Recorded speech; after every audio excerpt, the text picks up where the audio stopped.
Sorry, ஜீவாவும் நல்ல பையன்தான். நான் எந்த தப்பான அர்த்தத்திலையும் சொல்லல. புரியுது புரியுது. ஆனா இதுல முக்கியமான ஒரு சிக்கல் இருக்கு. அதை கவனிச்சிங்களா? நம்ம 2 பேரோட வாழ்க்கையும் சந்தோஷமா இருந்தாதான் அவங்க 2 பேரோட வாழ்க்கையும் சந்தோஷமா இருக்கும்.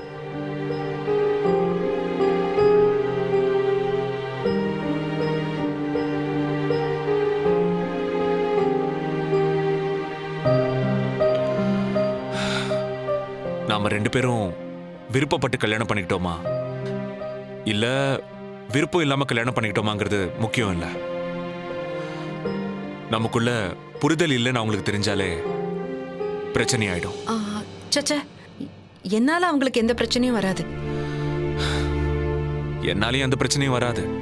ஆனா இதுக்கு ஒரே ஒரு முடிவு தான் இருக்கு. நாம கணவன் மனைவியா வாழலன்னாலும், நமக்குள்ள ஒரு நல்ல அண்டர்ஸ்டாண்டிங் இல்லைன்னாலும், நாம வெளியில சந்தோஷமா வாழ்ற மாதிரி நடிக்கணும். இது ஒண்ணுதான் வழி. வீட்டில் இருக்கிறவங்க எல்லாரும், நம்மளை சுத்தி இருக்கிறவங்க எல்லாரும் நாம சந்தோஷமா இருக்கிற மாதிரி நம்பணும். அப்பதான் மாயாஜீவா வாழ்க்கை சந்தோஷமா இருக்கும். கரெக்ட், நீங்க சொல்றதுதான் கரெக்ட். சுத்தி இருக்கிற எல்லாரும் நம்ம சந்தோஷமா இருக்கோம்னு நம்புற மாதிரி நானும் நடந்துக்கிறேன். தேங்க்ஸ்.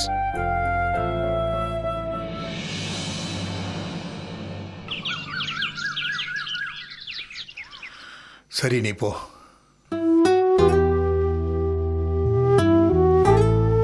ரேணுகா, இந்தா பால் பாக்கெட்.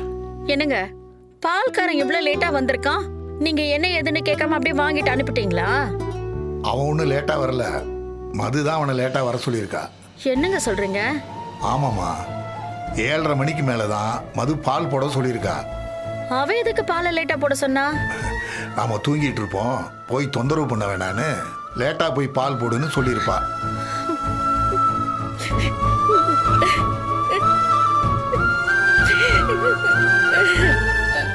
ரேணுகா, இப்ப எதுக்கு கண் கலங்குற?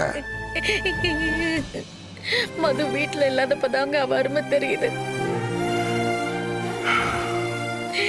எத்தனை வேலையை இழுத்து போட்டு செஞ்சிருக்கா. சின்ன சின்ன விஷயத்த கூட பார்த்து பார்த்து பண்ணி வச்சுட்டு போயிருக்கா. சரி, அதுக்கு எதுக்கு இப்ப அழுகுற? நியாயமா நீ சந்தோஷம் தான் படணும்.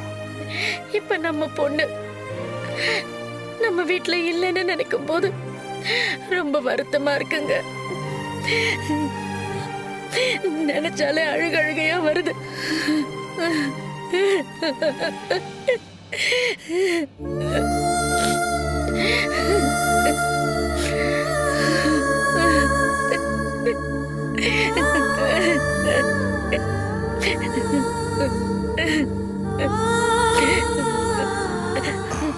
ரேணுகா, அழாத.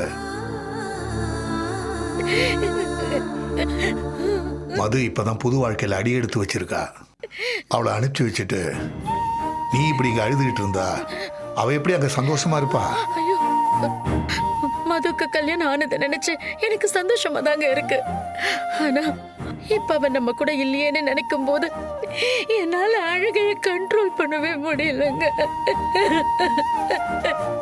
சரி ரேணுகா, அழாத. அழாதன்னு சொல்றேன்ல.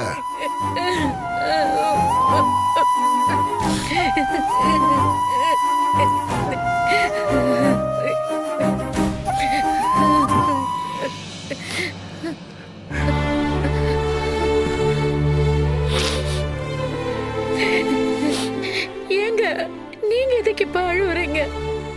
என்ன அழாதுன்னு சொல்லிட்டு நீங்க அழுதுட்டு இருக்கீங்க.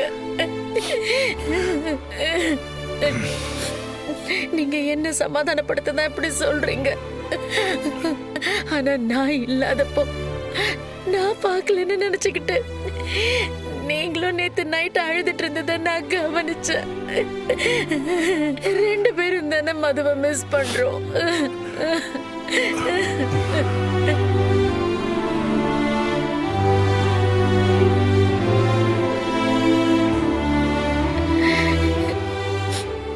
இது பாருங்க, அழாதீங்க. நீங்க கொஞ்ச நேரம் போய் ரெஸ்ட் எடுங்க. நான் காஃபி போட்டு எடுத்துட்டு வரேன். ஆ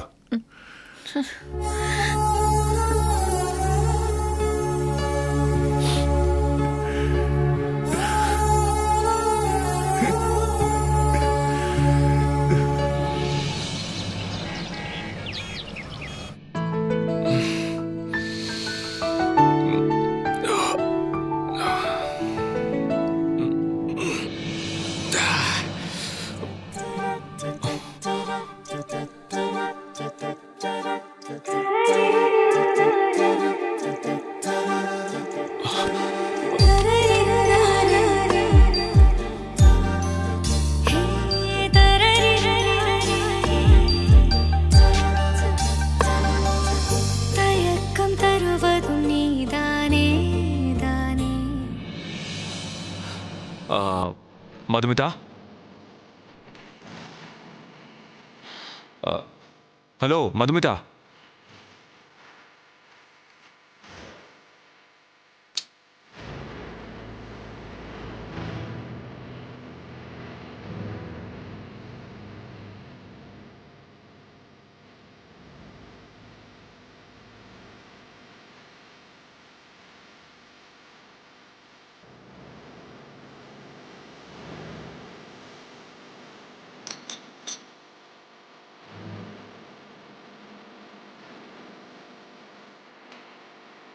மதுமிதா, மதுமிதா, மதுமிதா. நான் பால் பாக்கெட் வாங்கிட்டு வந்துடுறேம்மா. வந்துடுறேன். என்ன? சாரி, நான் இன்னும் என் வீட்டில் இருக்கேன்னு நினச்சிட்டேன். It's okay. சீக்கிரம் ரெடி ஆயிடுங்க. ஆ சீக்கிரம் ரெடி ஆயிடுங்க. ஆ, ஆ, ஒரு நிமிஷம். நைட்டு நல்லா தூங்குனீங்களா? சாரி, நீங்க சோஃபாலேயே தூங்கிட்டீங்க போல. நானும் கவனிக்கல. நைட் எப்போ தூங்குனேன்னு எனக்கே தெரியல. அசதியில் நல்லா தூங்கிட்டேன். ம், நீங்க நல்லா தூங்குனீங்களா? கம்ஃபர்டபுளா இருந்துச்சுல்ல? நல்லா தூங்குனீங்களாவா?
ஐயோ.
அப்பா, இன்னைக்கு இதை வச்சு நம்ம சமாளிச்சிடலாம்.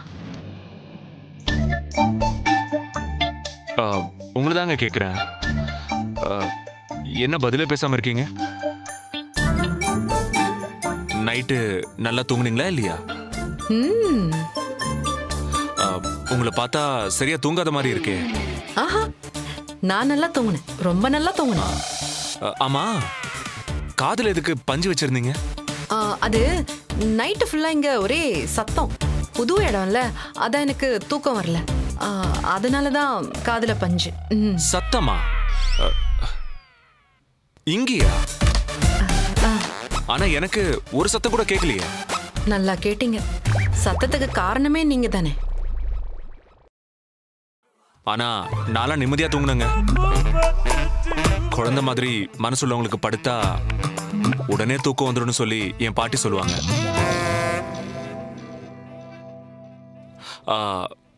ஓகே ஓகே, என்ன பிரேக்ஃபாஸ்ட் ஆர்டர் பண்ணிட்டோம்? அதுக்குள்ளேயேவா? ஏங்க, காலைல எந்திரிச்சு இவ்வளோ நேரம் ஆச்சு, பசிக்கலையா உங்களுக்கு? இல்ல, இப்பதானே எந்திரிச்சோம், அதுக்குள்ள எப்படி பசிக்கும்? எனக்கெல்லாம் செம்ம பசி. நேத்து நைட்டு வேற சரியா சாப்பிடலையா, அதான் வயிறு ஏதாவது வேணும் வேணும்னு கெஞ்சுது.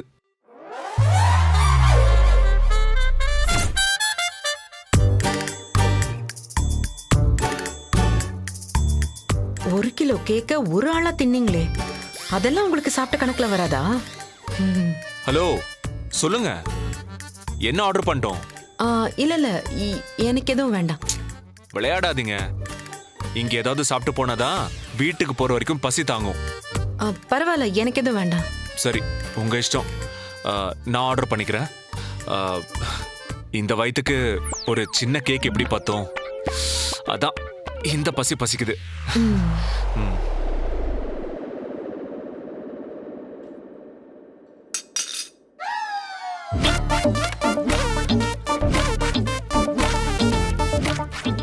Hello, room service. நான் சொல்ற ஆர்டர் எடுத்துக்கோங்க. 2 இட்லி, 2 ஸ்பெஷல் வடை, 2 உளுந்த வடை, அப்புறம் ஒரு கிண்ணத்துல நெய் தனியா வேணும், மறந்துடாதீங்க. அப்புறம் ஒரு கீ ரோஸ்ட், நிறைய கீ போட்டு கொண்டு வாங்க. அப்புறம் ஒரே ஒரு பேப்பர் ரோஸ்ட். ஓகே, அவ்வளோதான். இருங்க இருங்க, கூடவே வெண்பொங்கல் இருந்தா 2 கொடுத்துருங்க. 1 செகண்ட், நான் மட்டும் எப்படி தனியா சாப்பிடுறது? ப்ளீஸுங்க, உங்களுக்கு ஏதாவது சொல்லுங்க. அப்ப இவ்வளவு நேரம் ஆர்டர் பண்ணது உங்களுக்கு மட்டுமா? ஆமா, சீக்கிரங்க, உங்களுக்கு என்ன வேணும்னு சொல்லுங்க. அட, போன்ல வெயிட் பண்றாங்க. உங்களுக்கு எடுத்துட்டு வரதுலயே நான் கொஞ்சம் ஷேர் பண்ணிக்கிறேன். ஷேர் பண்ணிக்கிறதா? கிச்சன் இருக்கு, என்ன கேட்டாலும் கொடுக்க போறாங்க, அப்புறம் எதுக்கு ஷேர் பண்ணணும்? அதுக்கு இல்ல, நான் என்ன சொல்ல வரேன்னா. ஹலோ, வளவளன்னு பேசாம என்ன வேணும்னு மட்டும் சொல்லுங்க. எனக்கு ஒரு இட்லி. ஒரு இட்லியா? யூ மீன் ஒரே ஒரு இட்லி? ஒரு இட்லி எந்த மூலைக்குங்க பத்தோம்? சரி விடுங்க, நானே உங்களுக்கு ஆர்டர் பண்றேன். இல்ல, வேணாம் வேணாம் வேணாம், எனக்கு ஒரே ஒரு இட்லி போதும். எக்ஸ்ட்ரா ஒரு இட்லி. ஆமா, ஸ்வீட்ல என்ன இருக்கு? ஒரு குலாப் ஜாமுன், அப்புறம் ஒரு ரசமலாய். இதையும் சேர்த்து கொண்டு வாங்க. ஒரே ஆள் ஒரு வேளைக்கு இவ்ளோ சாப்பாடா? என்ன ஆகுறது? இவர் வாழ்க்கை ஒரு விதம், நம்ம வாழ்க்கை வேற விதம். எப்படிதான் இவர் கூட சேர்ந்து வாழ போறேனே தெரியலையே. ஒரு இட்லியை சாப்பிட்டு எப்படி இவங்கெல்லாம் உயிரோட வாழ்வாங்கன்னே தெரியல.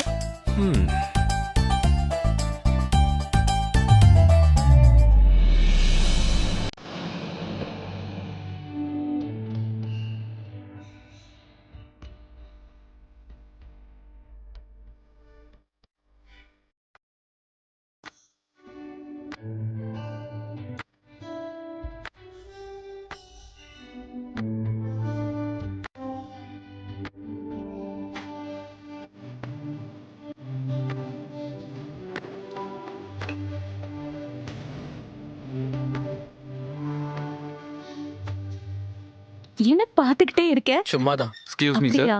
Food ready. Yeah, can you please keep it inside Okay, the sir. room? Yeah.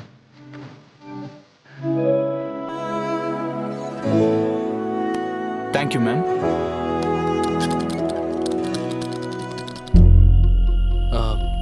எவ்வளவு டிப்ஸ் கொடுத்த? 50 பவுண்ட்ஸ். 50 பவுண்ட்ஸா? நம்ம ஊர் பணத்துக்கு அது எவ்வளவு ரூபான்னு தெரியுமா? 4500 ரூபாய். ஆமா, அதுக்கு என்ன இப்போ? எதுக்கு இவ்வளவு டிப்ஸ் கொடுக்கற? என்ன ஜீவானி, நம்ம வந்ததுல இருந்து எப்படி கவனிச்சுக்கிட்டான், அதனாலதான் கொடுத்தேன். அதெல்லாம் புரியுது. அதுக்காக இவ்வளவு கொடுக்கணுமா? இதெல்லாம் ஒரு விஷயமே இல்ல. இதே என் அண்ணனா இருந்திருந்தா 500 பவுண்ட்ஸ் டிப்ஸா கொடுத்திருப்பாரு. கௌதம் பழனிசாமி தங்கச்சி மாயா. எனக்கு இதெல்லாம் ஒரு விஷயமே இல்ல. அதெல்லாம் அப்போ. ஆனா இப்போ நீ கௌதம் பழனிசாமியோட தங்கச்சி இல்ல, ஜீவாவோட வைஃப். அதனால ஏன் வசதிக்கு ஏத்த மாதிரி டிப்ஸ்லாம் கொடுத்தாதான் நல்லா இருக்கும். அதெல்லாம் தெரிஞ்சுக்கிட்டு தானே நான் உன்னை கல்யாணம் பண்ணேன். உனக்கு ஏத்த மாதிரி கொஞ்சம் கொஞ்சமா நான் என்ன மாத்திக்கிறேன். கவலைப்படாத. சரி, இந்த குணம் தான் உங்ககிட்ட எனக்கு ரொம்ப பிடிச்ச விஷயம். எனக்கு ஏத்த மாதிரி காம்ப்ரமைஸ் ஆகி உன்னை நீ உடனே மாத்திக்கிற பாத்தியா?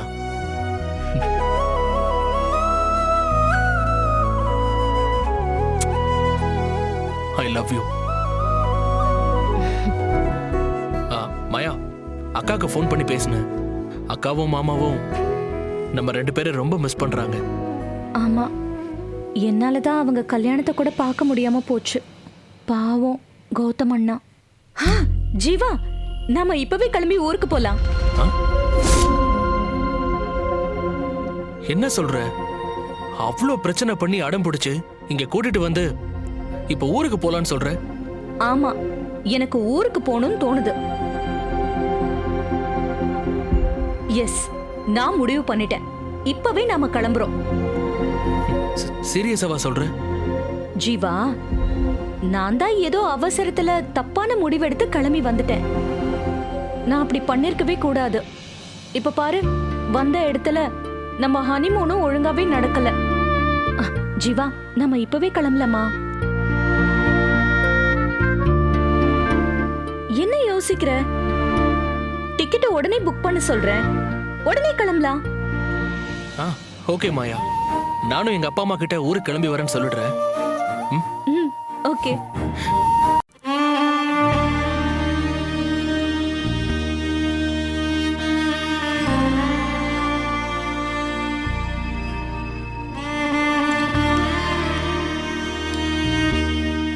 மது, காபி கொண்டு வாமா.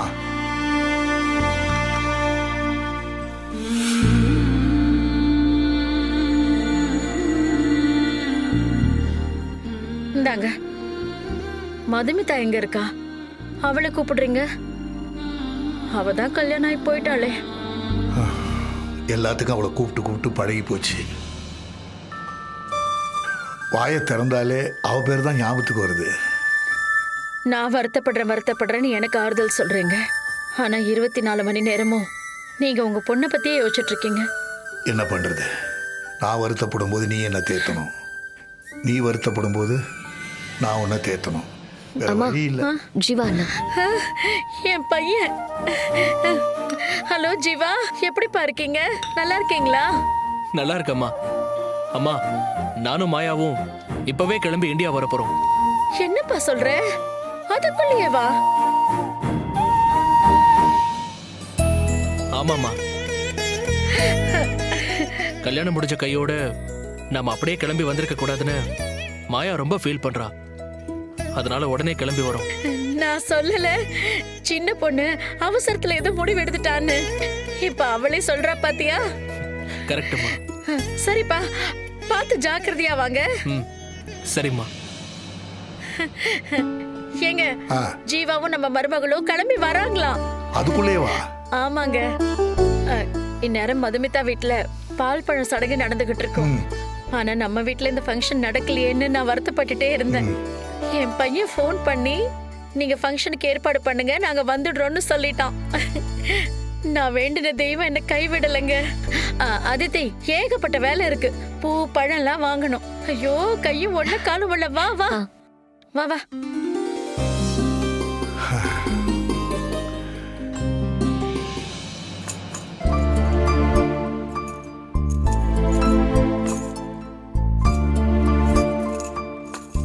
மது, இப்போ 10 மணிக்கு பால் பழம் கொடுக்கற ஃபங்க்ஷன் இருக்கு. நாம சீக்கிரம் கிளம்பணும். அது அவ்வளவு முக்கியமான ஃபங்க்ஷனா? ஆமா, ரொம்ப முக்கியமான ஃபங்க்ஷன். நான் சின்ன ஃபங்க்ஷன் நினைச்சேன். நோ, எங்க வீட்ல இது முக்கியமான பழக்கம். நியாயமா பார்த்தா கல்யாணம் நடந்த அன்னைக்கே இதை செஞ்சிருக்கணும். நேத்து 2 கல்யாணங்கிறதால நமக்கு இந்த ஃபங்க்ஷன் பண்ண நல்ல நேரம் இல்லாம போயிடுச்சு. இந்த மாதிரி விஷயத்துலலாம் எங்க பாட்டி ரொம்ப ஸ்ட்ரிக்ட். நான் ஃப்ரெஷ்ஷப் ஆயிட்டு வந்துடுறேன். டிஃபன் வந்தா வாங்கி வைங்க. ஒரு கல்யாணம்னா எதுக்கு இவ்ளோ சாஸ்திரம் சம்பிரதாயம்? இதெல்லாம் எவன் கண்டுபிடிச்சான்னு தெரியலையே. தாலி கட்டணுமா சேர்ந்து வாழ்ந்தோமான்னு இருந்தா எவ்வளவு ஈஸியா இருந்திருக்கும். அவங்க வீட்ல போய் இன்னும் என்னெல்லாம் நடக்க போதோ பாத்துக்கலாம்.